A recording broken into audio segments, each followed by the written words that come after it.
नमस्कार, बहुत बहुत स्वागत है आपका आयुर्वेद पर आधारित हमारे इस बेहद खास कार्यक्रम स्वस्थ विचार में। मैं हूं आपके साथ आपका साथी विकास। दर्शकों, स्वस्थ विचार कार्यक्रम में आप सभी का स्वागत है और आप सभी के लिए हम आज के इस विशेष कार्यक्रम में लेकर आए हैं तमाम ऐसे रोगों से निजात पाने के लिए वो अचूक उपचार, वो नुस्खे जिसकी वजह से कभी कभी हम अकारण ही संकट से घिर जाते हैं। कभी कभी हमारे सामान्य जीवन, चलता हुआ अच्छा खासा जीवन, स्वस्थ जीवन अचानक से रोगों से ग्रस्त हो जाता है, रोगों की चपेट में आ जाता है, लेकिन हमें उसके बारे में पता भी नहीं चलता कि कब हम रोगी बन गए। रोगी ना होना यानी निरोगी होना, ये सबसे बड़ा एक वरदान होता है जिसको हमें कायम रखना ही है हर एक हाल में, क्योंकि हम यदि निरोगी रहेंगे तभी हम अपने हर प्रकार के काम, हर प्रकार के कर्तव्यों का निर्वहन बहुत अच्छे से कर पाएंगे। और इस कार्यक्रम के माध्यम से आपके अंदर हम एक जागरूकता उत्पन्न करने का प्रयास करते हैं ताकि आप अपने ऊपर ध्यान दें, यानी अपने स्वास्थ्य और अपनी तंदुरुस्ती पर ध्यान दें। लेकिन कैसे आपको ध्यान देना है, वो सारी चीज़ें आपको इस कार्यक्रम में बताई जाती हैं और इन सभी विषयों में हमारा मार्गदर्शन करते हैं जाने माने आयुर्वेद के ज्ञाता गायत्री सिद्ध पंडित श्री लक्ष्मण दास रतन भारद्वाज जी। चलिए, सबसे पहले गुरु जी का स्वागत करेंगे, कार्यक्रम की शुरुआत करते हैं। गुरु जी, बहुत बहुत स्वागत है। नमस्कार। नमस्कार।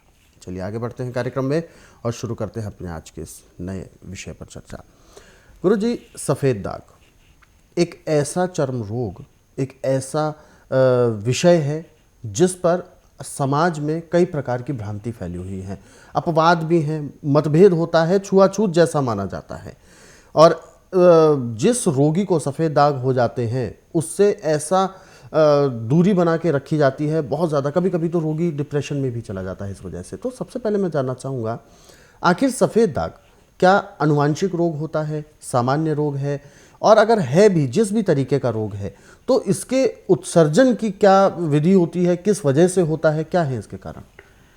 देखिए, सफ़ेद दाग पड़ने का एक कारण है, इसके 3-4 कारण हैं। जी। यदि आप दूध ले रहे हैं और दूध के साथ नमक ले रहे हैं, जी, आपको सफ़ेद दाग पड़ेगी। बिल्कुल। आपने पेठे की मिठाई खाई या दूध पिया, ऊपर से पेठे की मिठाई खाई, सफ़ेद दाग पड़ेगी। बिल्कुल। आपने मछली खाई, दूध पिया, सफ़ेद दाग पड़ेगी। शार्क लीवर यानी मच्छी का तेल होता है, वो आपने दूध में मिला के ले लिया, किसी डॉक्टर के कहने से, सफ़ेद दाग पड़ जाएंगे। बिल्कुल। आपने दूध पिया या मीट खा के ऊपर से दूध पिया, या दूध पी के बाद में मीट खा लिया, सफ़ेद दाग पड़ेंगे। जी। यानी इन चीज़ों का 4 घंटे का गैप रखना पड़ता है यदि लेनी भी है।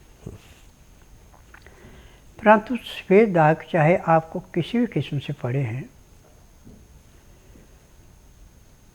मेडिकल साइंस में तो इसका उपचार नहीं है, परंतु स्वस्थ विचार में इसको भी ऐसे समाप्त करते हैं जैसे कूड़े करकट के ढेर को माचिस की तीली जला के समाप्त करती है।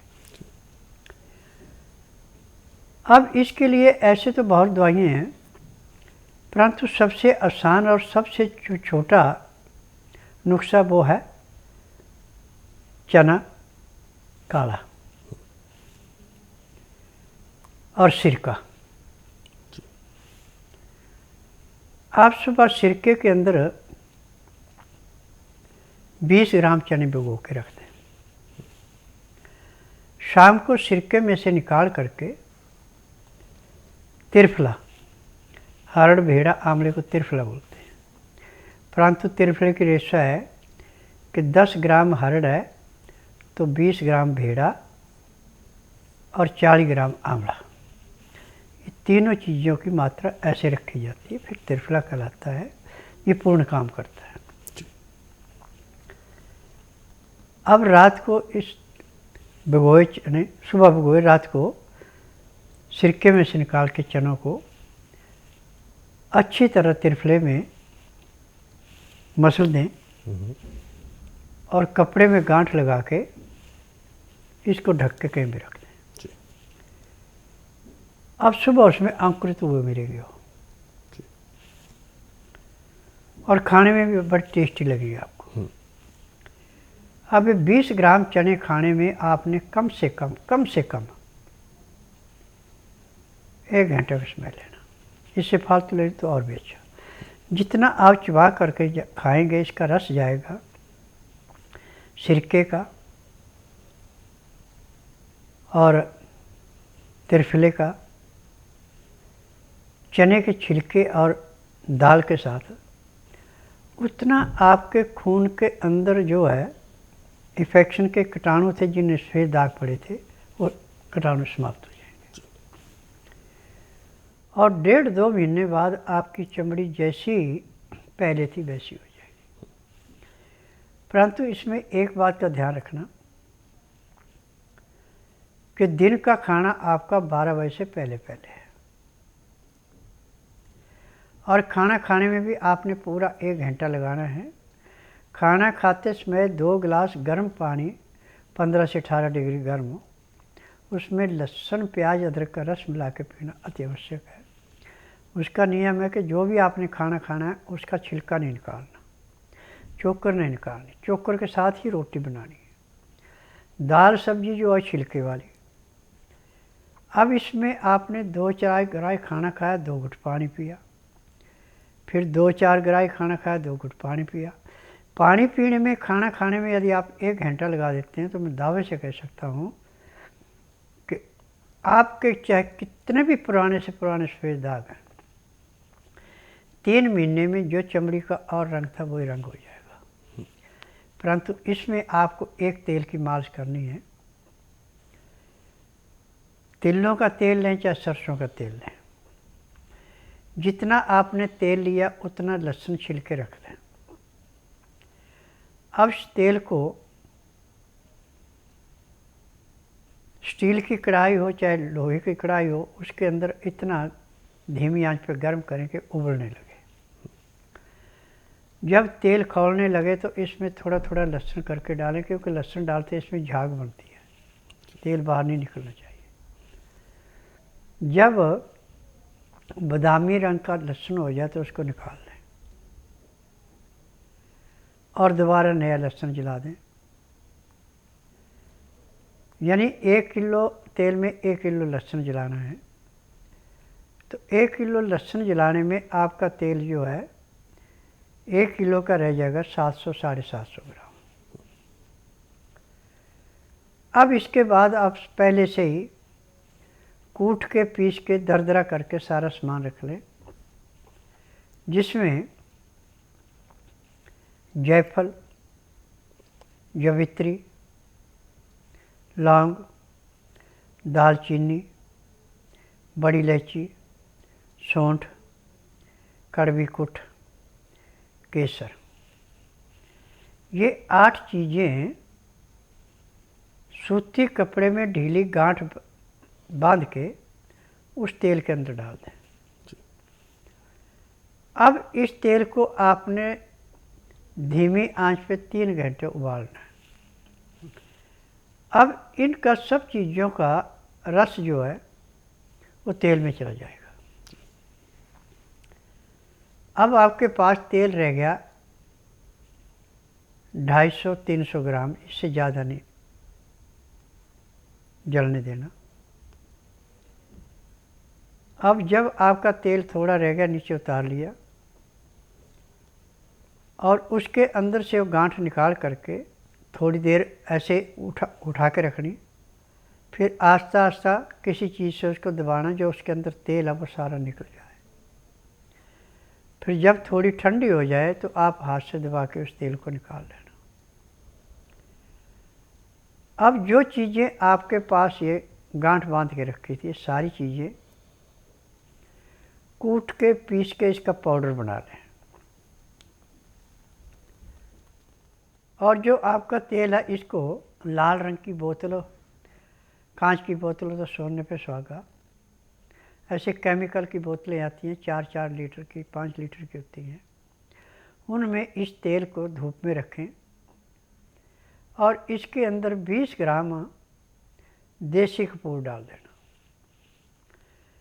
दिन में 2-3 बार इस तेल को ढक्कन खोल के हिलाना, क्योंकि गैस बनती है, हिलाने से गैस निकल जाएगी और तेल में कोई नुकसान नहीं होगा।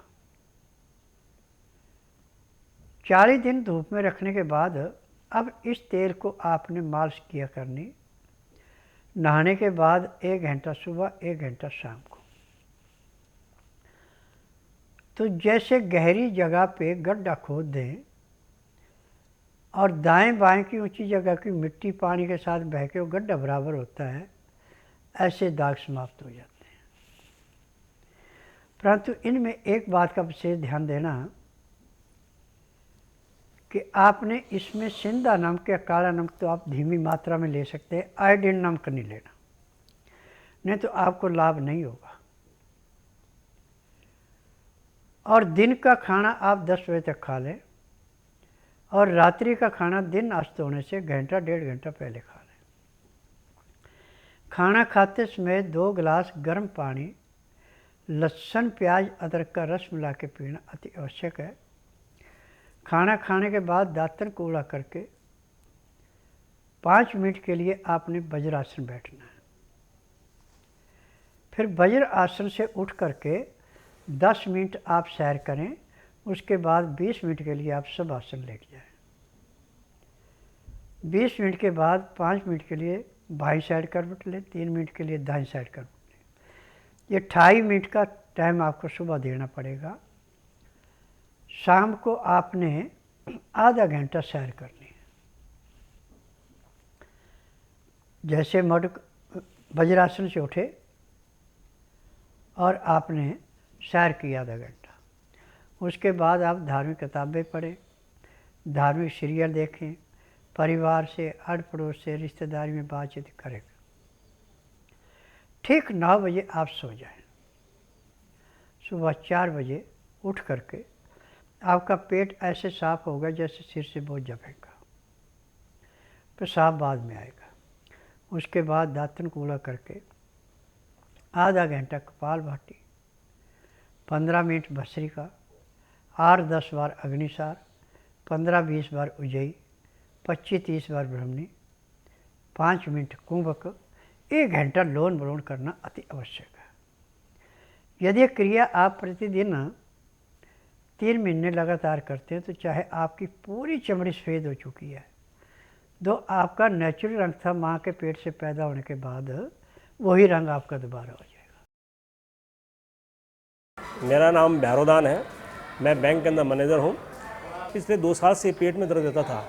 मैंने फोर्ट हॉस्पिटल से लेकर, अपोलो हॉस्पिटल से लेकर, कैलाश हॉस्पिटल से लेकर के और यहाँ के जितने भी गैस्ट्रोएंटरोलॉजिस्ट डॉक्टर्स हैं उन सबको दिखाया। किसी ने कोई लिवर की बात बताई तो किसी ने कुछ बताई, लेकिन इलाज कहीं पर भी नहीं हुआ, दर्द बढ़ता ही गया। और जब मेरी पत्नी की प्रेरणा से पा करके फिर मैं गुरुजी के संपर्क में आया और उनको दिखाया, और उन्होंने गुरुजी ने जो है मुझे दवाई दी। उसके जो दर्द जो है वो तो दूसरे दिन ही खत्म हो गया। उसके बाद में गुरुजी ने कहा एहतियात तौर पर आप लेते रहो। 1 महीने तक मैंने लिया और मेरा जो है वो दर्द पेट का बिल्कुल ख़त्म हो चुका है। जो आदमी अपने स्वास्थ्य के प्रति जागरूक है और परहेज़ को बर्दाश्त कर सकते हैं, उनका यहाँ 100% का, इससे भी ज़्यादा और बहुत शीघ्र ही इनका इलाज होता है। ये मेरा अनुभव है। मेरा नाम विनय कुमार है। मैं प्रीतमपुरा में रहता हूँ। मुझे रूमेटिक आर्थराइटिस की प्रॉब्लम है। पहले तो मैंने इसकी तरफ ध्यान नहीं दिया कि हल्की फुल्की दर्द है, कोई बात नहीं, लेकिन धीरे धीरे ये बढ़ती चली गई और मेरे शरीर के जितने जोड़ थे वो सारे इससे अफेक्टिव हो गए और सबके ऊपर स्वेलिंग आ गई और मुझे बहुत ही दर्द महसूस होने लगा। उसके बाद मैंने एलोपैथी की दवाइयाँ शुरू करी। पहले टेस्ट भी करवाए, उन्होंने बताया कि आपका यूरिक एसिड बढ़ा हुआ है और काफ़ी टाइम तक मैंने एलोपैथी की दवाइयाँ खाई। कम से कम 4-1 साल मैंने एलोपैथी की दवाई खाई, लेकिन मुझे कोई आराम नहीं मिला। फिर मैं ये टीवी में देखकर गुरुजी के बारे में पता लगा, तो फिर मैं इनके पास आया। इनके पास आके मैंने दवाइयाँ ली और 20-25 दिन दवाई खाने के बाद ही मुझे लगभग 40% के आसपास अपने शरीर में फ़र्क महसूस होने लगा। जो कि मैं पहले सीढ़ियाँ नहीं चढ़ पाता था, कहीं आ जा नहीं पाता था, अब मैं सीढ़ियाँ भी चढ़ पाता हूँ। फिलहाल दर्शक हमारे साथ हैं लाइन पर, आइए उनसे बात करते हैं। हेलो। हेलो, नमस्कार, क्या नाम है आपका? मेरा नाम है विजेंद्र। विजेंद्र जी, कहाँ से बात कर रहे हैं आप? मैं जिला डिस्ट्रिक्ट चूरू से बात कर रहा हूँ। अपना सवाल पूछिए, गुरुजी सुन रहे हैं आपको, बताइए क्या सवाल है आपका? हाँ, मैं ऐसे कह रहा था, मेरी नाक की हड्डी जो बढ़ चुकी है। जी। बेटा, जो नाक की हड्डी बढ़ जाती है, इसका पूरे संसार में मेडिकल में कोई इलाज नहीं है। ऑपरेशन करते हैं उससे भी तकलीफ भी बढ़ती है, ठीक नहीं होती। बल्कि हड्डी नहीं बढ़ती है, जब किसी का नज़ला बिगड़ जाता है तो मांस फूलता है, वो हड्डी का रूप धारण करता है। आप ऐसा कीजिए, बुधवार छोड़कर गुरुवार से लेकर मंगलवार के बीच में मेरे आश्रम में आइए। जिस दिन आश्रम में आना उस दिन रात्रि 10 बजे तक खा पी के दातन कूड़ा करके बड़ी इलायची मुंह में रख के चूसते रहें। सुबह 9 से 10 के अंदर अपना नामकरण कराना। 10 से 12 में नाड़ी परीक्षण करूँगा। नाड़ी परीक्षण में पैर के तलुए से सिर के बाल तक की MRI, CT scan, x-ray, ultrasound, ECG, sonography सब कुछ 5 सेकंड में हो जाएगी। इसमें जो भी कमी आपके शरीर के अंदर पाई जाएगी, दवाइयाँ खाने की हैं, पीने की हैं, मालिश करने के तेल हैं, आँख में, नाक में, कान में डालने की दवाइयाँ हैं। यदि नाक में दवाई आप 4 से 5 बार दिन में डालते हैं तो 1 हफ्ते में आपको नाक से सांस आना शुरू होगा। आपकी जो मांस फूला हुआ, जिसको डॉक्टर ने कहा हड्डी बड़ी है, वो अपने आकार में आ जाएगी। और यदि आप रात को खराटे लेते हैं तो 1 हफ्ते के बाद आप खराटे नहीं लेंगे, आपको नाक से सांस अच्छा आएगा। खराटे तब आते हैं जब आप मुंह से सांस लेते हैं। अब इसमें परहेज जो हैं वो सख्त हैं। ठंडा पानी नहीं पीना, चाय, मीट, अंडा, मछली, आर्टिफिशियल चीज़ें नहीं खानी। दिन का खाना 10 से 12 के अंदर, रात्रि दिन अस्त होने से पहले खा लेना। खाना खाते समय 2 गिलास गर्म पानी, लहसुन, प्याज, अदरक का रस मिला के पीते हैं तो आपका रोग दिन दुगने रातें चौगुनी कटेगा। 15 दिन में आपको कम से कम 50 से 60% आराम मिलेगा। 1 महीने में रोग का नामो निशान नहीं रहेगा। तो बिल्कुल आपकी जो समस्या है वो बिल्कुल दूर होगी, लेकिन इसके लिए आपको स्वस्थ विचार आश्रम आना है। अधिक जानकारी के लिए आप हेल्पलाइन नंबर पर कॉल भी कर सकते हैं। आगे बढ़ते हैं, जो सवाल हमें दर्शकों ने भेजे हुए हैं उन सवालों की ओर हम रुख करते हैं। विनोद जी हैं, विनोद अग्रवाल, और इन्होंने अपना सवाल पूछा है चांदनी चौक दिल्ली से। पूछ रहे हैं, इनका व्यापार है, थोक का व्यापार है। बैठे बैठे रहने की वजह से इनका पेट बहुत ज़्यादा ही बढ़ गया है। शौच का कोई समय नहीं है, अपने आप ही ऐसा होता है जब भी ऐसा प्रेशर लगता है दिन में कभी भी। तो ये चाहते हैं कि क्या कुछ ऐसा हो सकता है कि दिन में 1 बार, 2 बार या 3 बार जाने से अच्छा है कोई एक समय पर निर्धारित हो, जैसे बाकियों का, स्वस्थ लोगों का होता है, इस तरीके से, और पेट भी कम हो। यदि आप बुधवार छोड़कर गुरुवार से लेकर मंगलवार के बीच में मेरे आश्रम में आए, जिस दिन आना उस दिन रात्रि 10 बजे तक खा पी के दातन कूड़ा करके बड़ी इलायची मुंह में रख के चूसते रहें। सुबह 9 से 10 के अंदर अपना नामकरण कराएं। 10 से 12 में नाड़ी परीक्षण करूँगा। नाड़ी परीक्षण में पैर के तलुए से सिर के बाल तक की MRI, CT scan, x-ray, ultrasound, ECG, sonography सब कुछ 5 सेकंड में हो जाएंगे। उसमें जो भी कमी शरीर के अंदर पाई जाएगी दवाइयाँ दी जाएंगी। दवाइयाँ खाने की हैं, दवाइयाँ पीने की हैं, मालिश करने के तेल हैं, आँख में, नाक में, कान में डालने की दवाइयाँ हैं, और कुछ दवाइयाँ आपको खाने की दी जाएंगी जिससे आपको हर रोज़ सुबह 4 बजे पेट साफ होगा। और पहले पेट साफ होगा, पेशाब बाद में आएगा। हफ्ता भर तो आपको 4-5, 6 बार भी जाना पड़ेगा। हफ्ते के बाद आप 24 घंटे में 1 बार जाएंगे। और 15 दिन में कम से कम, जो मैं आपको तरीके बताऊंगा, परहेज बताऊंगा, करते हैं तो 10 किलो वजन तो आपका जरूर कम होगा। बिल्कुल, तो आपकी ये समस्या बिल्कुल दूर होगी। विनोद जी, आप जल्द से जल्द स्वस्थ विचार आश्रम आ सकते हैं। बहुत ज़्यादा दूर नहीं, आप तो दिल्ली में ही हैं, तो जब भी समय मिले जल्द से जल्द आप आएँ। औषधियों के माध्यम से, नियम परहेज़ों के माध्यम से आप अपने रोग को ठीक कर पाएंगे। अगले सवाल की ओर एक बार रुख करते हैं। अगला सवाल हमें भेजा है, इनका नाम है जयप्रकाश जी, और जयप्रकाश जी ने ये सवाल भेजा है बरेली, उत्तर प्रदेश से।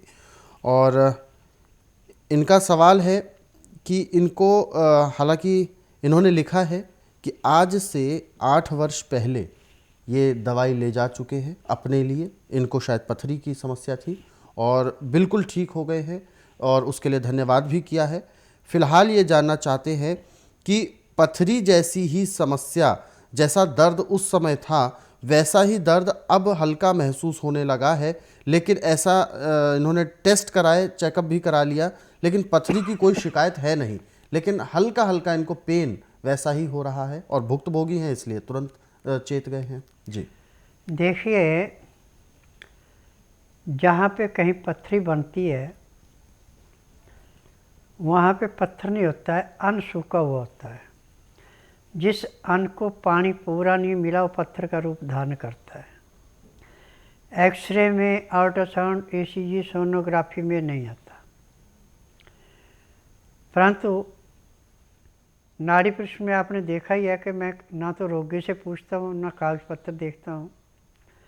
12 घंटे पेट खाली होता है, नाड़ी परीक्षण करते हैं, उसमें जो भी बीमारी मिलती सब दवाइयाँ इकट्ठी दी जाती है। आप ऐसा कीजिए, बुधवार छोड़कर गुरुवार से लेकर मंगलवार के बीच में आइए। जिस दिन आना उस दिन रात्रि 10 बजे तक खा पी के दातन कूड़ा करके बड़ी इलायची मुंह में रख के चूसते रहें। सुबह 9 से 10 के अंदर अपना नामकरण कराएं। 10 से 12 में नाड़ी परीक्षण करूँगा। नाड़ी परीक्षण में पैर के तलुए से सिर के बाल तक की MRI, CT scan, x-ray, ultrasound, ECG, sonography सब कुछ 5 सेकंड में कर लूँगा। उसमें जो भी कमी तेरे शरीर में मिलेगी सब दवाइयाँ दी जाएंगी और दवाई खाने के बाद आधे घंटे के बाद आपको दर्द नहीं होगा और दवाई नियम से खाएंगे तो 15 दिन में आपका रोग बिल्कुल समाप्त हो जाएगा। तो दर्शकों, कार्यक्रम में वक्त हो चला है विराम देने का। गुरुजी, आप हमारे स्टूडियो में आए, कीमती मार्गदर्शन दिया, आपका बहुत बहुत धन्यवाद। नमस्कार। दर्शकों, आज के इस विशेष कार्यक्रम में बस इतना ही। आप सभी लोग स्वस्थ रहें, निरोगी रहें, इन्हीं शुभकामनाओं के साथ हम आपसे लेंगे इजाज़त। अगले अंक में आपसे फिर होगी मुलाकात एक नए विषय के साथ। तब तक के लिए मुझे दीजिए आज्ञा। नमस्कार।